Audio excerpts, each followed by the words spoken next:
warahmatullahi wabarakatuh. Saya Renaldi Wijaya dari Sastra Inggris kelas B angkatan 2019 dengan NIM 1914026044. Kali ini wawasan budaya hutan tropis lembap telah memasuki bab 4, yaitu tentang menyediakan hasil penelitian pada masyarakat untuk mengukuhkan jati diri dan hak-hak tradisional.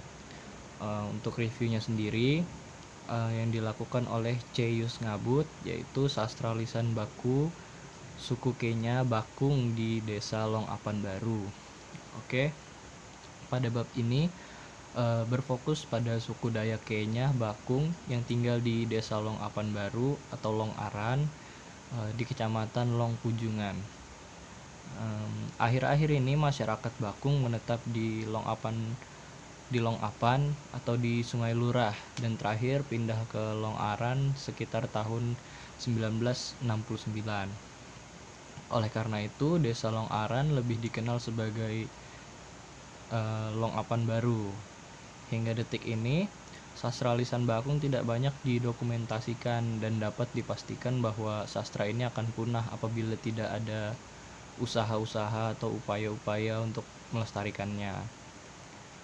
Apalagi pada zaman sekarang, orang yang menguasai sastra lisan sangat sedikit jumlahnya, bahkan ada yang sudah termasuk orang yang lanjut usia. Secara lisan, Bakung mengacu kepada jenis karya sastra yang dimiliki masyarakat penutur bahasa Bakung yang dituturkan dari mulut ke mulut dan disebarkan secara lisan, serta menggambarkan kebudayaan masyarakat Bakung pada masa lampau.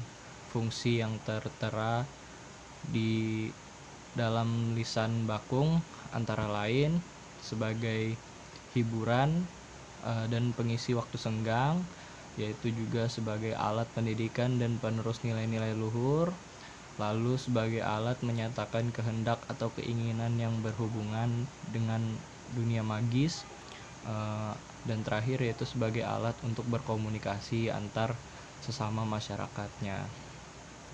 Ada pula jenis-jenis sastra lisan Bakung, yaitu dikenal dengan nama tekena atau cerita rakyat yang berbentuk prosa dalam bahasa Bakung. Lalu ada ngidau, yaitu mantra pada saat upacara kematian atau proses pengobatan orang yang sakit. Lalu ada bonbon usatalon, kalimat yang digunakan untuk mengambil lebah di pohon yang tinggi. Lalu ada tuba lait, tuba sanit, yaitu untuk menubah ikan. Dan terakhir ketap tak penyakit kini, untuk mengusir roh jahat dari kampung. Serta dalam masyarakat Bakung, puisi sebagai karya sastra yang dibagi menjadi dua, yaitu kendau dan tiang. Kedua jenis ini hanya dibedakan oleh jumlah pelakunya. Apabila tunggal atau sendiri, maka disebut dengan kendau, sedangkan jika lebih dari satu orang, maka disebut dengan tiang.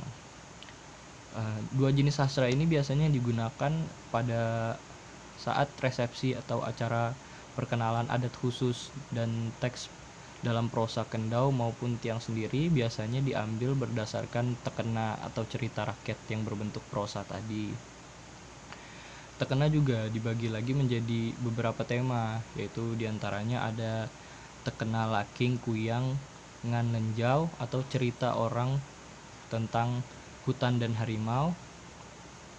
Lalu ada tekena julung merang, yaitu tentang persahabatan yang kuat. Lalu ada tekena balan tampau, yaitu tentang kesungguhan atau barang siapa yang ada kemauan pasti ada jalan. Keterkaitan dengan alam pada masa lampau dan masa kini. Oke. Hubungan antara manusia dengan alam pada masa lampau dapat dilihat dari isi tekena alam yang menyediakan berbagai kemudahan untuk memenuhi kebutuhan masyarakat seperti daging, buah, sayur, dan air bersih.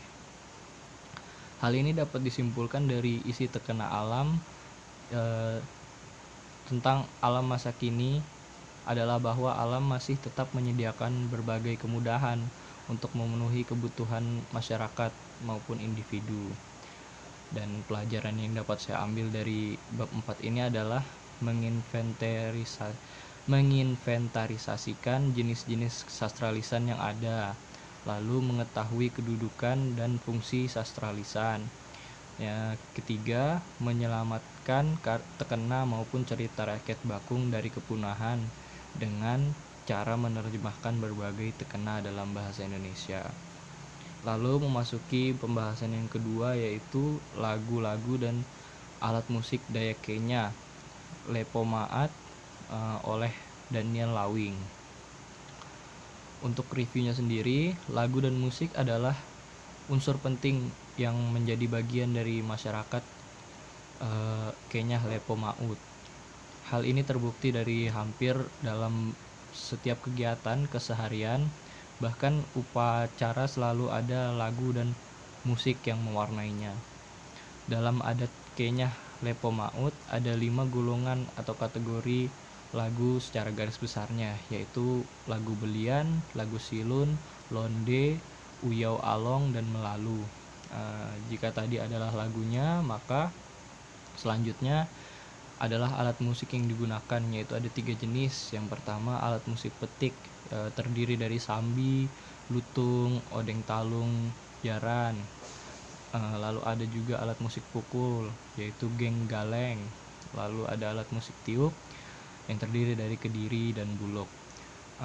Mungkin demikian yang dapat saya sampaikan. Kurang lebihnya saya mohon maaf. Wabillahi taufiq wal hidayah. Wassalamualaikum warahmatullahi wabarakatuh.